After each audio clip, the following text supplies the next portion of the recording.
Dandruff ആണെന്ന കാര്യം നമ്മൾ മാനേജ് ചെയ്യുന്ന പല കാര്യങ്ങളും ഡാൻഡ്രഫ് അല്ല. കുറച്ചൊരു തണുത്ത കാലാവസ്ഥയിലൊക്കെ താമസിക്കുന്ന സ്കാൽപ്പൊക്കെ കുറച്ചും കൂടി ഡ്രൈ ആയിട്ടുള്ളവർക്ക് ഇങ്ങനെ തൊട്ടാൽ ഇങ്ങനെ പറക്കുന്ന പോലത്തെ തട്ടിക്കഴിഞ്ഞാൽ ഇങ്ങനെ ഷോൾഡറിലൊക്കെ വന്ന് വീഴുന്ന പോലത്തെ പൊടി പൊടിയായിട്ടുള്ള താരൻ ഉണ്ടാവുന്നവരുണ്ട്. താരനല്ല ആക്ച്വലി, അത് ഡ്രൈ സ്കിൻ എന്നുള്ള അല്ലെങ്കിൽ ഡ്രൈ സ്കാൽപ്പ് എന്നുള്ളൊരു കണ്ടീഷനാണ്. അത് കുറച്ച് ഡ്രൈ ആയിട്ടുള്ള സ്കാൽപ്പ് കാരണം ഓവർ എക്സ്ഫോളിയേഷൻ സംഭവിച്ചിട്ട് അത് ഡാൻഡ്രഫാണെന്ന് തെറ്റിദ്ധരിച്ചിട്ട് നമ്മൾ കീറ്റോകോണസോൾ ഷാമ്പൂസ് ഒക്കെ പോലുള്ള ഷാമ്പൂസ് വാങ്ങി യൂസ് ചെയ്യും. അപ്പോൾ ഒരാഴ്ച റെഗുലറായിട്ട് യൂസ് ചെയ്ത് കഴിയുമ്പോൾ നമുക്ക് ഈ കണ്ടീഷൻ ഒന്നും കൂടി വേഴ്സ് ആവും. ആന്റി ഫംഗൽ പ്രോപ്പർട്ടീസ് ഉള്ള ഷാമ്പൂസ് ആണ് കീറ്റോകോണസോൾ പോലുള്ള ഷാമ്പൂസ്. അപ്പോൾ ഇത് നമ്മൾ യൂസ് ചെയ്യുമ്പോൾ നമ്മുടെ സ്കാൽപ്പ് എക്സ്ട്രീംലി ഡ്രൈ ആവും. പ്രത്യേകിച്ച് റെഗുലറായിട്ട് യൂസ് ചെയ്യുമ്പോൾ നന്നായിട്ട് ഡ്രൈ ആയിട്ട് ഈ കണ്ടീഷൻ ഒന്നുകൂടി വേഴ്സ് ആവും. അതുകൊണ്ടാണ് നമ്മുടെ ഡാൻഡ്രഫ് കൂടിയ പോലെ നമുക്ക് തോന്നുന്നത്. ആക്ച്വലി ഇത് ഡാൻഡ്രഫ് അല്ല, ഡ്രൈ സ്കിൻ എന്നുള്ള കണ്ടീഷനാണ്. ഇത് നമ്മൾ വേറെ രീതിയിലാണ് മാനേജ് ചെയ്യേണ്ടത്.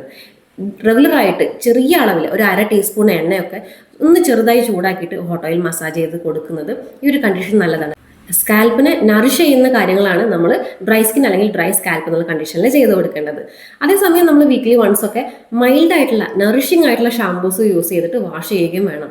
അത് നമ്മുടെ സ്കാൽപ്പിന്റെ വൃത്തി അല്ലെങ്കിൽ അതിന്റെ ഡീപ്പ് ക്ലീനിങ്ങിന് വേണ്ടിയിട്ടുള്ളതാണ്. അതും നമ്മൾ ചെയ്ത് കൊടുക്കണം. എണ്ണ ഇട്ടാൽ മാത്രം പോരാ, എണ്ണ റെഗുലറായിട്ട് വാഷ് ചെയ്ത് കൊടുക്കും വേണം. എണ്ണ ഇട്ടിട്ട് വാഷ് ചെയ്യാതിരുന്നാൽ അതിന് മുകളിൽ ഡാൻഡ്രഫ് വരും. അപ്പോൾ ഇത് നമ്മൾ ബാലൻസ് ചെയ്ത് കൊണ്ടുപോകേണ്ട ഒരു കാര്യമാണെന്നാണ് പറഞ്ഞു വരുന്നത്.